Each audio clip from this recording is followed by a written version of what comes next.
Good evening to all who have gathered here this evening. We have more than 70 participants. Welcome you all to the SAFE presentation by the Association of Nurse Executives India.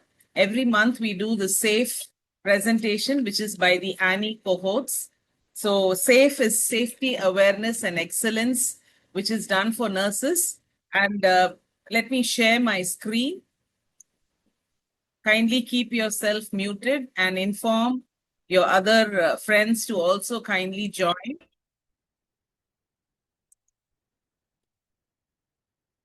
I hope my screen is visible. Yeah. So before we begin, we will start with the national Annie anthem. So I request each one of you to stand in your places as a mark of respect for the Annie anthem. So once the anthem is over, you may be seated.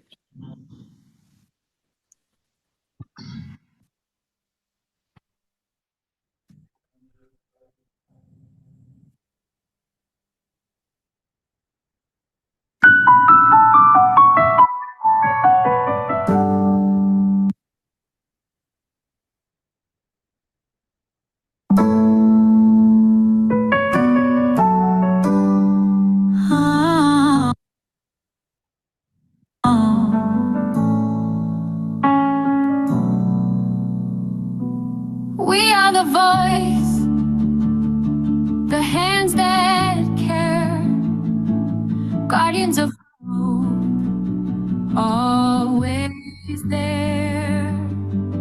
With wisdom and courage, we stand tall, answering the call, serving all.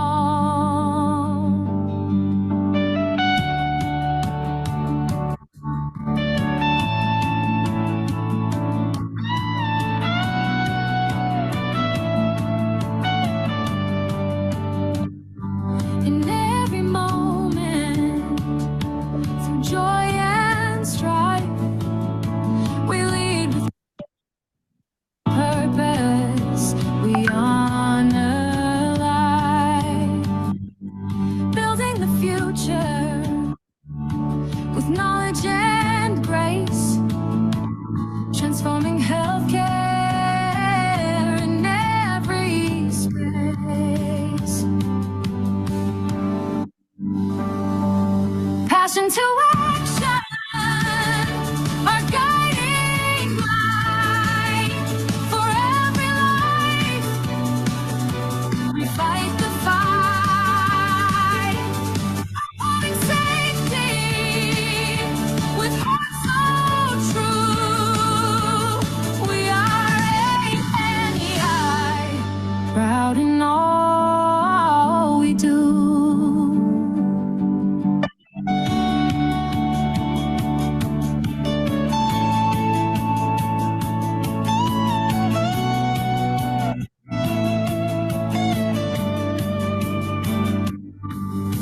Together we rise, united we lead, planting the seeds for a brighter tomorrow. Together we rise, united we lead, planting the seeds for a brighter tomorrow.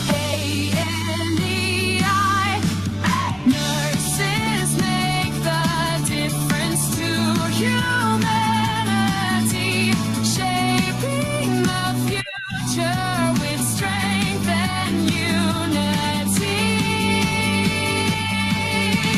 Passion to action, our guiding light. For every life, we fight the fight, upholding safety with hearts so true. We are ANEI, proud in all we do. We are ANEI, proud in all we do.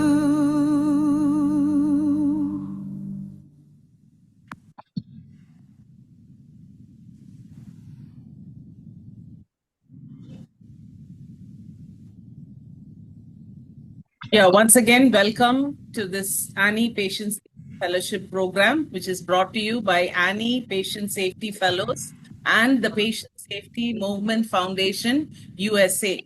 Dr. Michael Ramsey, who is the CEO, has agreed for Annie to conduct this program. It is a 2-year online program where participants can work at their place and do their projects at their workplace so that they can bring in a quality improvement program. So the fifth batch of cohort is in progress. And today the cohorts will be presenting. Every month we have a presentation. So today you will be listening to the cohort 5 presentation by Nagarani. So culture of patient safety, April session. Right. Before we go into the session, I would like to once again invite you all to register for the ANICON 2026, which is going to happen at Mumbai on May 29th and 30th. The theme of the conference is Transformational Leadership, Powering the Future and Value of Care. So I hope all of you who have joined has registered for the program. If you have not registered, we have the QR code. We have also bulk registrations. People from various organizations, 5 people together, can also do registrations. Registrations are still open. Early bird is over, but still you can continue to register. It's happening on 29th and 30th May at Mumbai. So all are welcome. It's a very informative conference, not like any other, but you will find a difference here where all nurse leaders come together and make a change. Right. As I told you, the Annie Patient Safety Fellows. So this is the calendar which is made for the year. And now we are in the session of April, where we will be listening to IV medication safety and infusion error prevention. So this will be today's presentation will be by Nagarani, who's working with AIG Hospital as the senior manager. And her cohort, she belongs to 2025 27 Annie Patient Safety Fellow. And Miss Ishita Chand, who was the first cohort of 2021 to 23 batch, who is now mentoring Nagarani. So next month, May, we will be also having a presentation on preventing pediatric and neonatal medication safety by Miss Mary Kuti Thomas. So kindly join on that day also. Thank you. So we will be going on over to Ishita and we will be going on to the presentation. Let's listen to this because IV medications are the major errors which is happening at workplace. So let's listen to the presentation. Over to Nagarani. Good evening, ma'am. Thank you for giving this opportunity to be Annie Patient Safety Fellowship selected as Thankam ma'am and Rosalyn ma'am for guiding and supporting. And thank you, Ashita, my mentor, for supporting and guiding continuously. So now let's understand. Now today I am going to discuss about a critical aspect of patient safety. So the medication administration, the IV medication safety and the infusion errors prevention. So now I'm going to share my slide. Just one moment.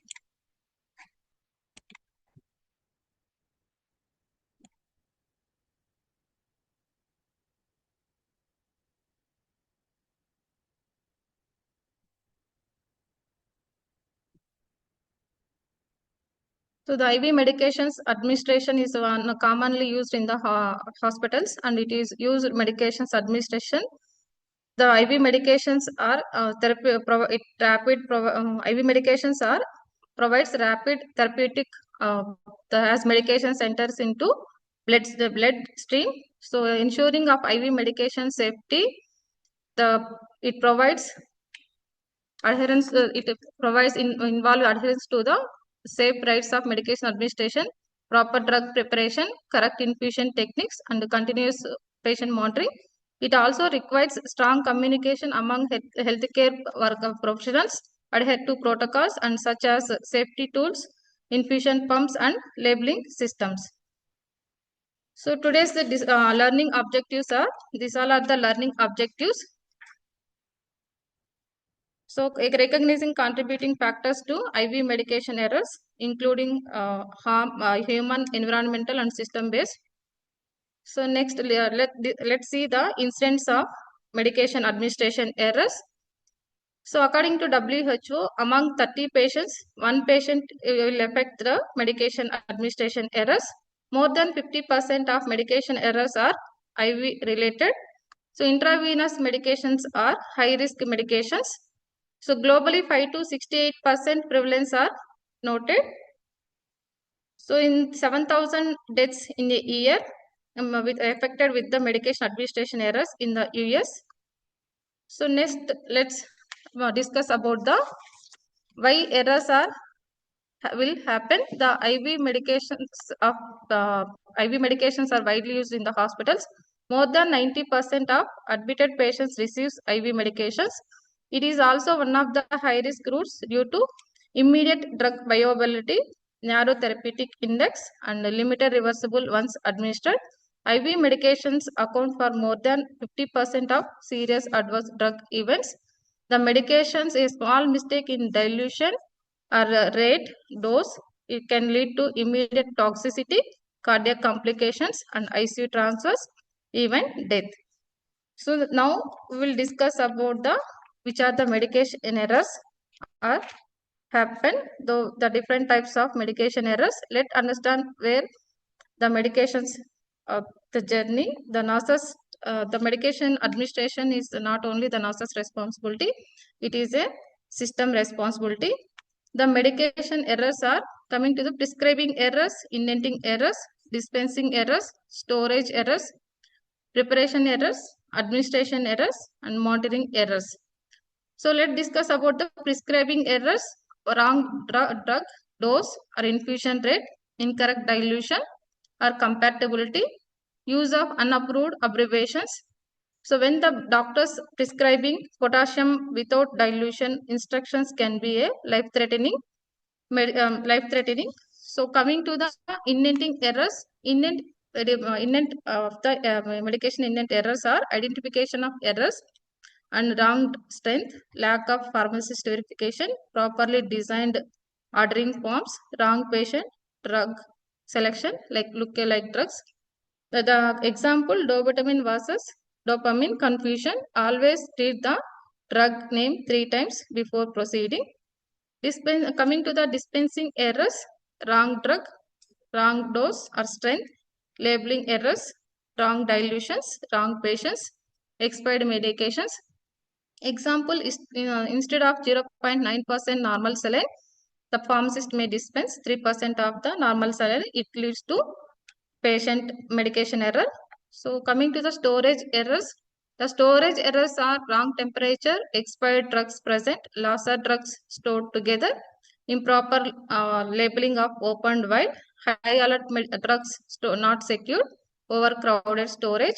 So coming the storage errors can happen. The normally ranges the temperature to maintain 15 to 25% of degree centigrade, and humidity should be below 70%. The fridge medications to store below 2 to 8 degrees of temperature. So when we are not maintaining the temperature properly, the medications maybe it will lifespan it will lose. So the medications may be cloud, then it will lead the medication administration error. Expired drugs also it leads to medication administration error. So coming to the preparation errors, wrong dilutions, dose calculations, wrong drugs, labeling errors, and aseptic techniques. So while preparing the medications, the nurse doesn't know the dilution. It leads to medication administration. So up to prescribing to till preparation of the errors are the nurses that it will come under near miss. The real medication administration when patient receives the drug. So the administration errors most common in the healthcare settings. So wrong infusion rates, incorrect pump programming, bolus given too rapidly, wrong patient or wrong route. So after medication administration, the nurse's responsibility, it will not end. The monitoring of the medication errors also are the nurse's responsibility. Monitoring of the drugs effectiveness, the medications, failure to detect drug reactions, poor monitoring. So example, not monitoring potassium infusion can lead to fatal arrhythmia. So these all are the medication errors can happen when the nurse do not follow the policies and protocols. Let's understand the majority of the medications errors will happen through high alert medications. So what are the high alert medications? The high alert medications are extra caution required extra caution because even small error can be danger. So the examples of the high alert medications are potassium chloride, insulin, heparin, chemotherapy drugs, vasoactive drugs, opioids, example morphine, fentanyl, and sedatives, examples propofol, midazolam. So these should always follow the independent double check before diluting the drugs or before preparation. Our smart pump uses and clear labeling we can may reduce the medication administration errors. Now that we have seen where errors can occur, let's understand why it will happen. Most IV medications are not due to negligence, they are due to human system and equipment factor related. So, coming to the causes of the medication errors in the clinical settings, human factors could be calculation errors. Calculation errors, IV drugs often require dose calculations based on weight or dilution. Even a small miscalculation can lead to a 10 times overdose. Now, inadequate knowledge of drug pharmacology, not knowing the nurse, not knowing the drug action, safe dosage range, and compatibility can result in unsafe administration. Fatigue and workload, long duty hours, and high patient load and multitasking reduce concentration. This increased chance of skipping double checks and misreading orders. Even skilled nurse can make errors under pressure. So next, coming to the system related factors. System related factors look alike, sound alike drugs, and absence of standard concentrations, poor labeling and communication, lack of barcode system. So look alike, sound alike drugs, example dopamine versus dobutamine and morphine versus hydromorphone. When they are not storing, segregating and storing separately, this may lead to the medication error. Confusion can easily happen if not careful. Absence of standard concentrations. When different staff prepare drugs in different strengths, it leads to incontinence and errors. Poor labeling and communication. Unclear labels or incomplete instructions can cause wrong drug use and wrong dose administration. The LASA drugs where they are storing, they can use the Tallman lettering to easily to identify the medications. Lack of barcode system, where the barcode is not implemented, even through barcode system also can reduce the medication administration errors. Coming to the equipment related factors, infusion pump programming errors, failure to use smart pump libraries, infusion pump error, programming errors, entering wrong rate or dose can result under infusion or over infusion. Failure to use smart pumps libraries. Smart pumps have safety limit built in. Not using them means losing a critical safety barrier. A wrong decimal entry in settings can cause serious human within minutes. So these all are the these all are IV medications happen when there are human limitations, system gaps, and equipment misuse. Patient safety improves only when all three are addressed together. So instead of asking who made this mistake, and we should ask when what in the system allowed this mistake to happen. We are all are taught now. Let's discuss about the rights of patient medications. The we all are know the IV medication administration rights. The 5 rights, the traditional rights we follow the for every drugs. The right patient, right drug, right dose, and right route and right time. So the 5 rights are goals, not detailed procedures. They do not address how to handle complex IV orders, lookalike drugs, or pump-related mistakes. Many are highlight medications are given IV infusion, so have narrow therapeutic ranges. So small error can cause opioid overdose or underdose. So we instead of relying on 5 rights, we need a system-based approach. Introduce concept of 5 rights and system safety. A system-based approaches to the additional 5 rights are designing workflow, technology, and policies so that expand medication safety. So coming to the additional 5 rights are right documentation, right indication, right education, right evaluation, right to refuse. Right documentation: after immediate medication administration, the nurse has to document. If the missing of the documentation, it may lead to overdose. The overdose depend on the medication the patient may affect. Suppose if the patient is getting overdose of the potassium, patient may get cardiac arrest. So patient may die. So coming to right indication, when the nurse know the indication, immediate if any adverse drug reactions or side effects can identify easily, and we can treat the patient. Right education, and we can educate the patient to about the side effects. So they easily inform to the nurse. Then we can stop the medications if any infusions are going on. The pirates rely completely on memory, attention, individual vigilance, but humans are distracted, fatigue, overloaded, so errors can still happen. So far, safety is not just a person's responsibility; it is a system responsibility. So we have to follow the additional 5 rights. So far, we have discussed the risks and causes of IV medications. Now we do prevent how we can prevent the errors. So let's discuss about now the how we can prevent the medication errors. Prevention is not one step; it's a combination of safe system, safe practices, and a strong safety culture.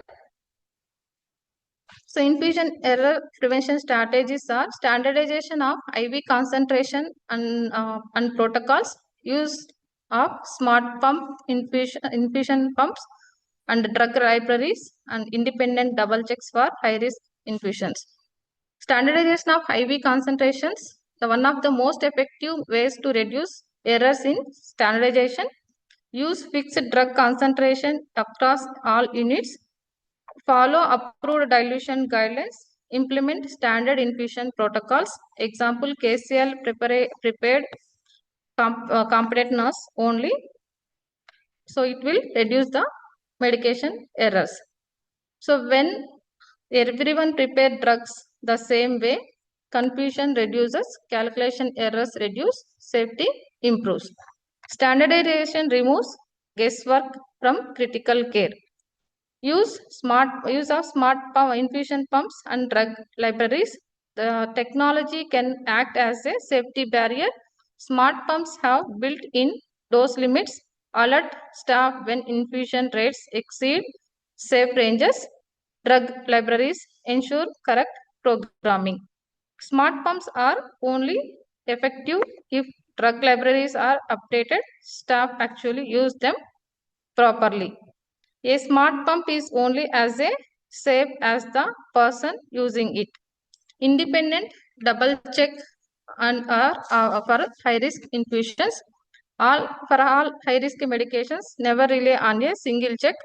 2 qualified staff to check drug dose, drug name, drug dose, route, and time. So example is insulin, heparin, and potassium. Double check is not about the trust, it is about safety. So now let's understand role of nurses in infusion safety. So nurses are the key dependents in medication safety. So now verify the orders carefully, ensure correct preparation, program infusion pumps accurately, monitor patients continuously. So the reporting near misses, following medication safety policies and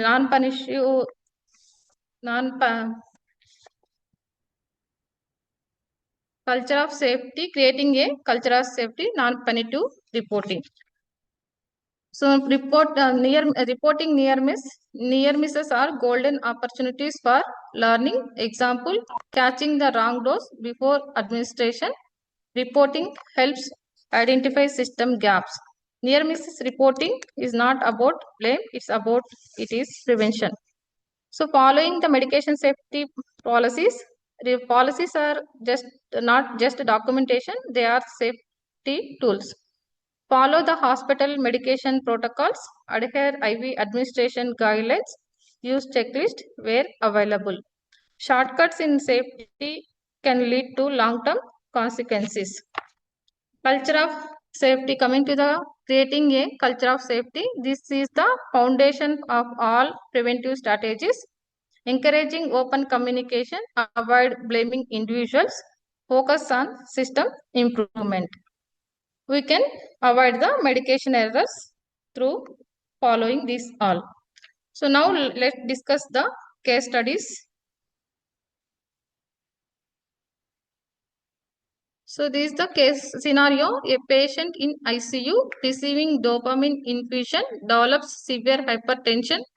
On review, the infusion pump was programmed in 10 ml instead of 1 ml. So let here understand what is the medication error. So identify the error and contributing factors and nursing action to prevent recurrence. First, the identification of the error is instead of 1 ml, the nurse started the 10 ml of drug. So the dopamine is the LASA drug and high alert medication. Here the missed to check independent double check and program before the alert has not set. So nursing action to immediately to stop the infusion, and we can monitor the patient. Here key learning points are always verify before infuse, and wrong pump programming can cause serious harm.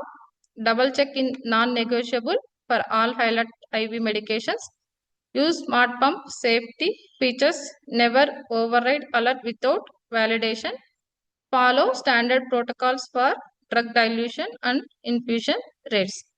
So here the conclusion is the medication error is wrong infusion rate. So next, coming to the case study 2. The study is the injection thymine was prescribed. The drug was diluted in 3% of sodium chloride 100 ml instead of 0.9% of sodium chloride. So here what is the nature of the error and which system factors are contributed to error, what prevention strategies can be implemented. Here the 3% normal saline is high alert medication. The 0.9% sodium chloride is the normal drug. So supposed to administered diluted in the normal 0.9% sodium chloride. So the verification of the medication check that is missing. So these the learning points. Always verify the dilution before drug preparation, especially for IV medications. 3% sodium chloride is a high alert medication and should not be used routinely as a diluent. Use independent double verification for high risk fluids and medications. Even small volume of hypertonic saline can have clinically significant effects to the patient. So coming to this case study, the third case study is nurse administered dopamine instead of dobutamine. So let's see here what are the discussion points. What factors may have contributed to this medication error? What immediate action should the nurse take after identifying the error? How can look-alike, sound-alike drugs medication errors can be prevented? And what is the role of barcode scanning in the reducing such incidents? Here the dobutamine and dopamine is look like, sound like drug. So the immediately after identifying the error to stop the medication, the Lassa drugs to store separately should not be stored together. The separately to store. So independent before diluting the drug, independent verification, double verification should check. Here it is missing. So barcode system, when the barcode system is implemented in the place, that will not allow the medication administration will happen. This is also can reduce the medication errors. So key learning points are always read the labels 3 times when checking the drug during preparation, before administration, and be extra cautious with the Lassa drugs. Use Tallman lettering where the medications are storing. Ensure proper labeling. Perform independent double check. So coming to the other case study. So a patient received an IV opioid dose due to delayed documentation. The next shift nurse assumed it was not given and administered another dose. Here, how can real-time documentation improves medication safety? Here, the medication, they have key learning points. If the nurse is document, it is not done. If it is not documented, it is not done. Real-time documentation is critical when the drug to drug, the severity it is different when the patient is getting the double dose of drug. Example, the heparin may, if the doctors are advising 1000 units, the nurses are giving 2000, the bleeding it will increase for the patient. It leads to medication administration error. Here the missed documentation error leads to double dose. These all are the case studies and some errors, how we can prevent the errors we learned. Now let's see the how we can prevent this, how we can prevent these errors and how we can improve our process.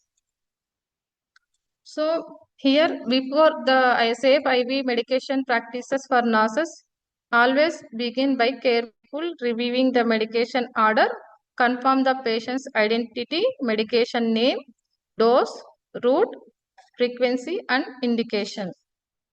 This before administration of the drugs.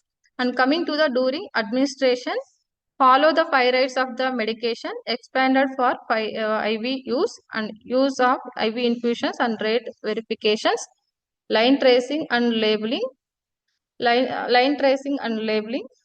The before connecting any medications, trace the line tubing from the patient back to the infusion source. Properly label all lines, especially when multiple infusions are running. The simple habit prevents wrong line errors and accidental bolus of administration. So coming to the after administration, monitoring of adverse drug reactions and documentation, and while giving handover to handover communication properly. So these are the responsibility, nurse's responsibility continues after the medication administration. So early recognition allows rapid interventions. So these all are the some practices we can follow the before administration, during administration, after administration. So this is the the medication preparation area. So the first picture is shows that the medications can prepare in the closed room. Then we can avoid the distracting from the distracting. And these are the cupboards are stored separately under lock and key. Look like drugs, sound like drugs, emergency drugs. The hook is for the priming of the infusions. So displaying of the medication preparation process flow and keeping available the drug calculations for the nurses and compatibility chart for the reference of the nurses. So this is easy to refer and when they are diluting the medications. So this is the disinfecting of the medications before dilutions. The while they are ampoule, they can clean the neck of the ampoule. So these all are the different labels are using for the medication administration. The emergency drugs are separate labels and concentrated drugs are separate labels. Soundalec, glucolec, highlight medications and parenteral nutrition. This will avoid the misconnection of the fluids. We are putting the labels in the proximals and the distal ends. The other labels are on the IV fluid bottles are the medications. We are keeping the labels which are the drugs are using for the IV medications. Coming to the labels syringes with medications in a code blue scenario. This is making available for nurses in emergency situation to avoid the confusion. After immediate load of the drugs, they can put the label to avoid the errors. This is the labeling of the administration sets which I have discussed previously. We are applying proximal ends and the distal ends of the labels. This looks like we are applying this. So these for the parenteral of TPN also we are using the proximals and the distals of the labels, applying the labels. So before administration of the medications, disinfecting of the lines. So these the to avoid misconnections of the lines and tubes, this is how we are applying the labels. So coming to the nurses accountability and legal impacts, nurses play a critical role in preventing medication errors. We are the last line of defense before the drug reaches the patient. Follow the 5 rights of medication administration and verify the orders, physician orders, never administered blindly. If something seems unclear or inappropriate, clarify before giving. Monitoring for adverse reactions. Our responsibility does not end after administration. Continuous monitoring can prevent serious complications. So report and document medication errors immediately. Timely reporting helps protect the patients, prevent future errors, improve system safety. Accountability means being responsible not only for actions but also for the outcome. So now let's discuss about the possible legal issues. Negligence, malpractices, and professional disciplinary actions. So negligence, failure to provide standard care. Example, not checking patient identifying before IV administration.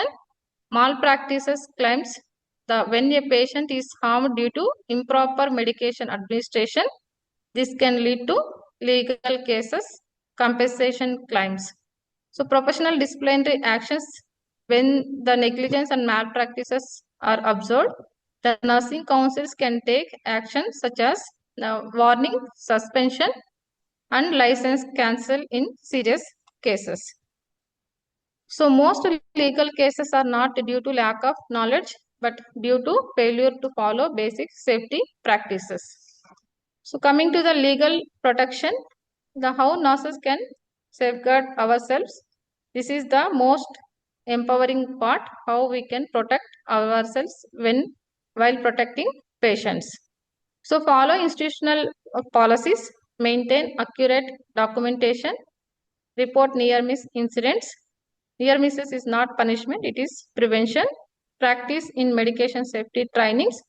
Regular update improve both safety and confidence, and documentation is best legal defense. Clear, timely, and accurate records can protect in difficult situations. So patient safety and legal safety go hand in hand. So accountability is not about fear, it is about professional responsibility. Now, not we not only protect our patients, we also protect ourselves.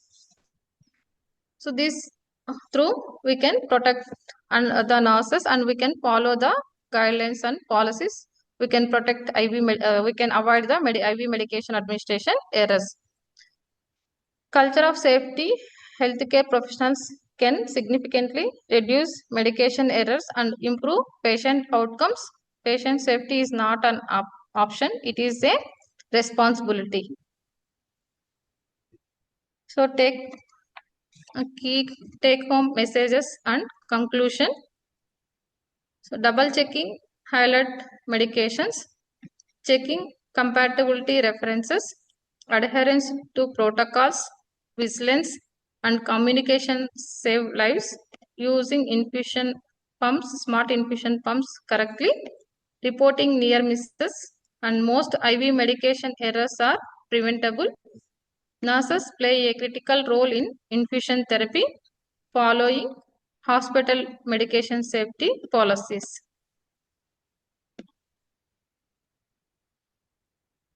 So these all are the references. So medication safety is not an additional task. It is part of our responsibility as nurses. Every check we do is a step toward saving a life.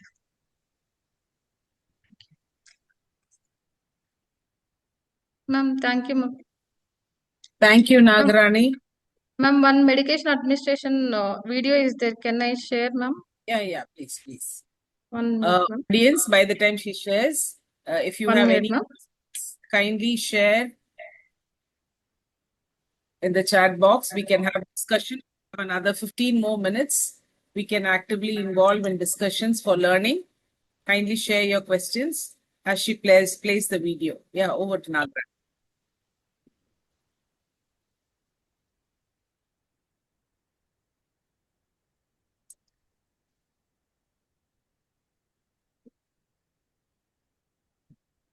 Well, while Nagrani gets getting ready with the video, I have a question to all the participants over here. Why do you think that medication error related to intravenous is more fatal than any other routes? Can I have some answers in the chat box? Why do you think it is more fatal? That is your comparing to oral route, why IV has more fatality? What is that? Fast absorption, okay, fastest absorption. Okay, well, good answers I'm getting it. So one thing is, when we take an oral medication, there is a buffer zone. The buffer zone is your gut. The gut absorption takes place, then it goes into the systemic circulation. Whereas in intravenous, we don't have that time. So there is no buffer zone, and it is directly gets absorbed, and the therapeutic action makes it faster.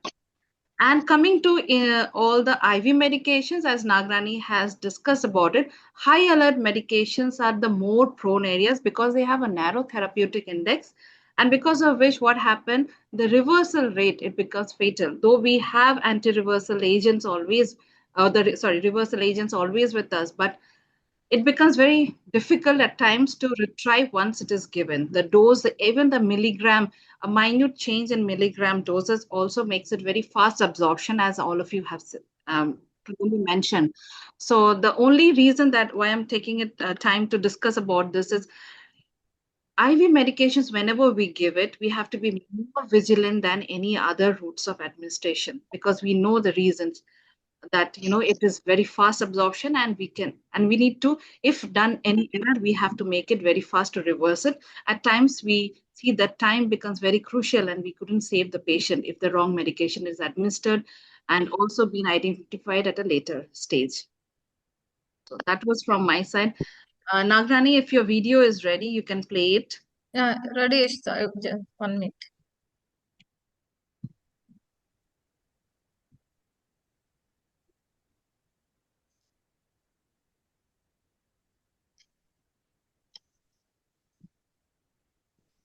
Can you increase the volume? The volume is not there in this video.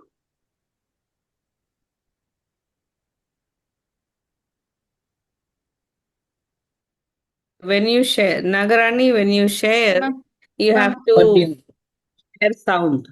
Can you stop sharing first? now, ma'am. That okay? No, You'll have to won't click come. on that. Okay. Now stop sharing, stop sharing. Okay. When you click share, on the right hand side there is a button, share sound. You have to click it. Then share. On the right side of the screen, you will see a share sound. Can you see?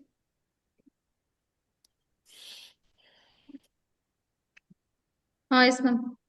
Click that and then share. Okay. Now the sound should come.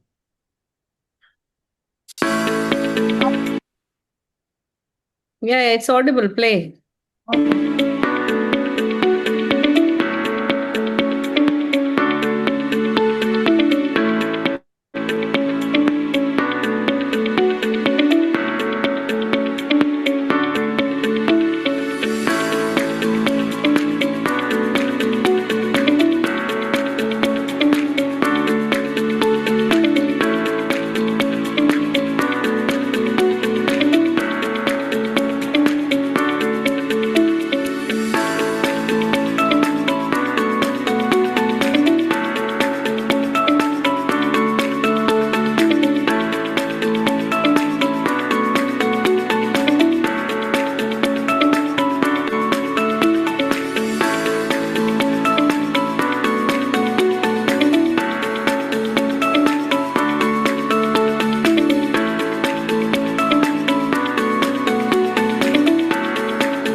Thank you, ma'am.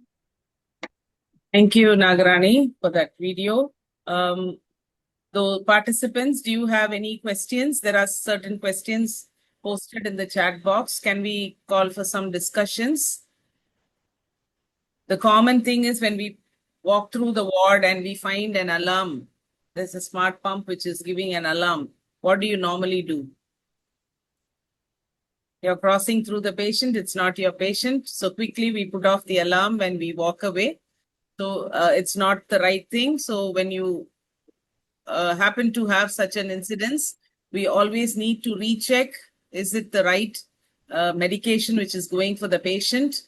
Is it the right dose? It's the right prescription? Check on, and is there any kinking of the tube? Is it flowing for the patient? These things you need to check and then override. So never do first thing itself, just keeping the alarm calm. Sometimes the drug may not be delivered to the patients. Another question which is there is double check, which is essential or optional. Yes, there are so many first year students who have joined. Double checking a medication, is it essential or optional? We got an answer, essential. Yes, good. Others? It is Essential. always important to double check the medication because we tend to mistake the handwriting or the dosage. If you have a doubt, never take a doubt for granted. Always check. Good. Thank you for the responses. Rosalind, ma'am, can I pause for a moment over Yeah. here? So, what do you mean by independent double check? So, in my practical experience, I get to see that one nurse just takes the file and goes to the senior and says that, this is the medication I'm going to give it, kindly put the signature. Is this the way we are doing double check? No. It's called, according to JCI, the word is independent double verification. When I say independent, that means the two people does the verification, does the calculations, everything independently. Then they both come to the consensus and then they find whether there is any errors or not. And it is not only till the medication load or medication is being prepared. It ends till the nurse goes and connects it in the pump, infusion pump, or in the infusion set, or the drop rate. Now often we think that signature giving in that record is independent double check verification is complete, but I have experienced a lot of cases where signatures were there, but still there was a medication administration error. Why? Because as Nagrani has, had few case studies where they said that 10 ml was administered instead of 1 ml. Why? Because there was a failure by the second verifier to check the infusion pump setting. We need, as seniors, we need to check the infusion pump setting as well as the rate in which we have set it. So that is something I wanted to do because I have experienced this in few of the cases. Yes, ma'am, please carry on. I have a question. It's open to all. So you have a syringe pump, which is giving 1 ml per hour of any medicine, any of your dopa, dopu, epi, norepi, any one of them. And the patient's BP is not coming up. So the doctor will come and say increase it to 2 ml or 3 ml. So is there a chance for some mistake to happen? You increased it to 2. What can happen? This is a very practical problem. I hope you understand what's my question. The line may be not clear, ma'am. There will ml be per hour. 1 ml per hour is going. In 1 hour, 1 ml will go. Give me your usual dopamine dose. Give me your usual dopamine dose. How many ml do doctors prescribe? Anyone? Those who are working in ICU? Anyone? Nobody. Nobody knows how much of dopamine is usually given. So I am not from a ml era. I am from a microgram per kg per minute era. So let's assume it is 1 ml or 2 ml going, and you have got a syringe that is loaded in 50 ml. Correct? Yes. And from there, the syringe pump will give 1 ml or 2 ml per hour. The doctor comes and says increase it to 4 ml. Will the hemodynamic change? You went and increased to 4 ml. Will it increase? yes, ma'am. Your rate, this is a very question, I mean, serious question I keep asking. 1 ml per hour, you increase to 4 ml. Will it immediately start with 4 ml? Will it start going immediately 4 ml? No, ma'am, it should be increased for accordingly 0.5, 0.5. It should be increased accordingly 0.5, 0.5. No, my question is not that. Whatever you increase, will the dose immediately increase in the syringe pump? Mm-hmm. You know why I'm asking? There is a syringe, there is medicine, and then there is a PM line that is connected to the patient's central line or whatever intravenous line? Or is it my doubt only, or is there a chance? Chandrani? Is Chandrani here? Chandrani is not here. Is there a possibility of the patient getting a bolus after some time? Because the doctor will they check after 15 minutes and say, oh, the BP hasn't changed, so increase the dopamine.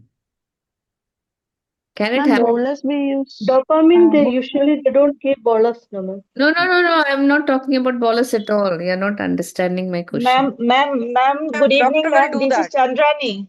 Ma'am, this Chandrani, is Chandrani. because Chandrani Uh, has faced this problem. So she yes, had ma'am. discussed this earlier. So I think you're doing a project on this or some other project, Chandrani. Yes, I'm doing this project. If it Can is it? inotrope, Yes, it inotrope should is be, dopa, dobutamine, epi, epi, right? uh, So what was yes, the ma'am. problem? Can you explain to them? Maybe you can explain it better than me. And actually, if the patient vitals is variable, that according to vitals, the inotropes are adjusting, ma'am. If it is going 1 ml per hour, suppose I am telling about the noradrenaline. If Hmm. it is patient BP is not maintaining, then it can be increased according to the patient's mean BP or BP level. So Hmm. it may be increased like you tell it that 4 ml per hour. It may be increased like that if BP is suddenly dropped. But Hmm. you have to monitor the vitals if you are increasing the inotrope or any infusion rate. So you have to monitor that. If it is suddenly your after increasing your infusion rate, the BP is suddenly increases reaches a high level, then you have to reduce it slowly according to the patient condition. You cannot just put it zero point 0.1. You cannot put it for 4 ml to zero point 0.1. You have to put it down the rate according to patient condition. And my case is I am doing the QIP, that residual volume in the lines. When the inotrope is going one line, that line you should not use for any bolus infusion. Okay. That is my QIP, ma'am. Okay. So that is another problem. My question is not Yes. exact this. So her problem is that if your dopamine or dobutamine, epi, norepi is going and the doctor ordered for some medicine, you don't disconnect the anotropic line and then give the Use bolus. that one, the bolus source. Okay. That line should be separate one. But according to patient condition vitals, you can increase the inotrope or any infusion. Like, I got it. I got what it. is That is not, maybe I'm not able to ask the questions very correctly. Ma'am, may I say something? Margaret? Please do. Ma'am, in this case, when suddenly the doctor says that increase the rate of infusion by whatever ml, instead of increasing to the number that he is exactly saying, that also should be slowly increased and not like supposing he says from 1 ml, make it 2 ml or 4 ml, then by 0.55 slowly we should increase, checking the vital signs, not immediately check, because the body is used to that certain volume, and suddenly if we increase it, there may be some changes in the hemodynamic or the vital signs. So therefore slowly that should be increased and then stabilized, rather than immediately, just because the doctor has said increase to 2 ml or 4 ml, we should not suddenly increase it. Slowly it should be increased. The same way when we're decreasing also, whether if the doctor says reduce it by 2 ml, then also by 0.55 slowly it should be reduced and not suddenly reduce the ongoing quantity ml. Okay. Got the Ma'am, point? can I tell one thing, ma'am? Okay, I'll just finish saying this. After that, you can speak for sure. So, what I'm saying in the learning here is that the all these must be documented as a protocol in your ICU. This is very important. Nothing should be left to anybody's imagination. These are standard guidelines where you are saying you will increase by zero point 0.5 ml or you will reduce by zero point 0.5 ml. Everything should be documented because not all patients will behave the same way. I'm a critical care nurse, so I know where decreasing or increasing, everything should be documented so that all the nurses are able to follow a similar pattern. And that is when the errors happen. I think Nagarani mentioned, your dilution should be standardized and the orders also should be standardized. Okay, yes, somebody wanted to say something. Please go ahead. Ma'am, when it is 1 ml, it is going and patient BP is constantly maintaining and suddenly BP is fall down and doctor advised to increase. There is a one chance maybe in between the staff they given some medication with the same and they are not monitor and the BP is Oh, fall down and doctor is thinking it is continuously going because of patient condition BP is going oh. down. That's why he is advising to increasing the rate. Okay, yes, that is also a possibility. So there are many things that can happen.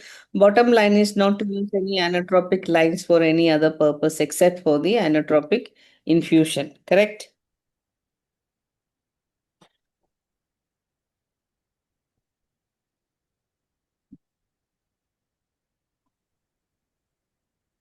Any other thoughts?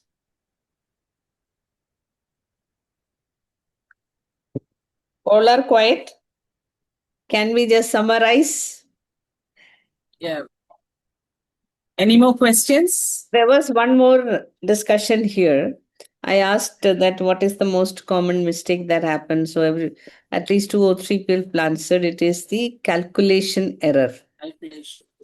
So I think there is a need, all the youngsters sitting here, please practice your calculation. How do you calculate medicines when a doctor has ordered a certain strength? How do you calculate the medicine? What is the formula? And try learning it in paper. Then also learn how to enter the same thing in a calculator because I have done both.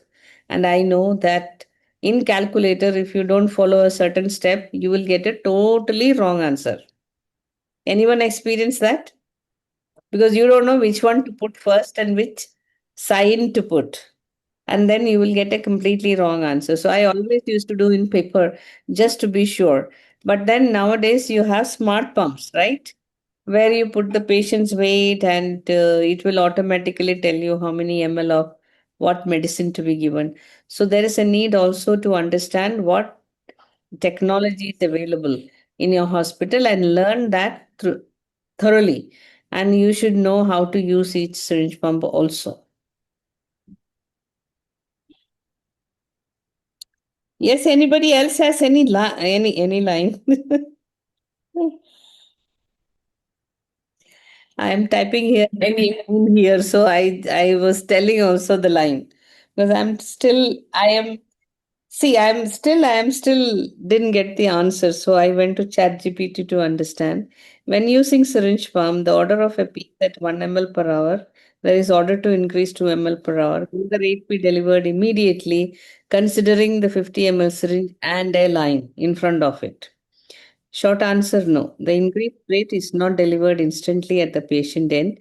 There is a delay. And this is clinically important, especially with drugs like epinephrine. So, why the delay happens? When you change a syringe pump from 1 ml hour to 2 ml per hour, the pump immediately changes its mechanical pushing speed.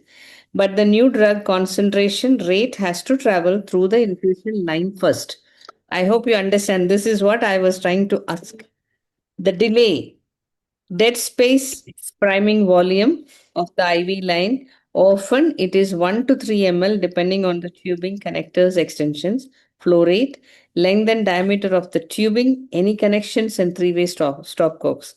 So the old rate 1 ml fluid already sitting in the tubing continues to infuse first. You understand?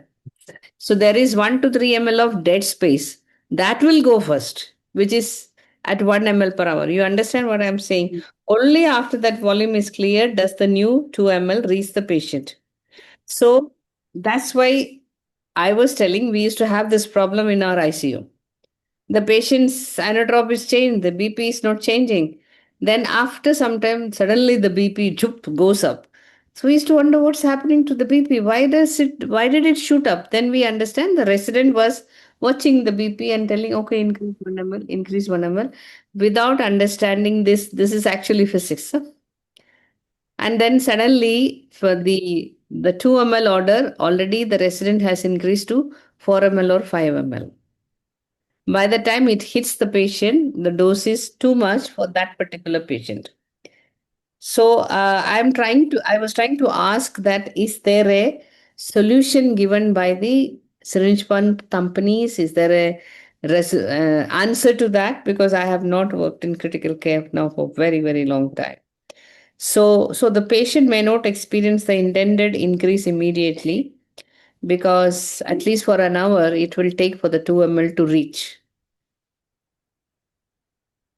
So I'm leaving the question with Ishita and Nagarani to go and talk to your syringe pump guys and also to the doctor and just let me know what is the answer because this is what I have experienced and now this is getting validated. And that's what I was little restless. I'm not able to put it across the right way. And this was a personal problem that I have seen, you know. So we would like to know what the current practice is, or your smart pumps have become really smarter. Ma'am, there is a one more chance. The three-way maybe they didn't open, and when they have connected the medication. Oh, that is all, what you call operational problem. I'm Yes, ma'am. talking about just the Only syringe syringe pump pump. is 50 ml and this PM line that you're connecting, right? Yes, ma'am. Line or they are not PM lines, right? Inodrops are they given in PM lines or they are PM given lines, yes, ma'am. PM lines only, ma'am. PM lines? So Yes, let's ma'am. ask what's the difference between PM lines and regular IV lines? You don't answer, let somebody answer. And then we close. What's the difference between PM line and a regular venous line?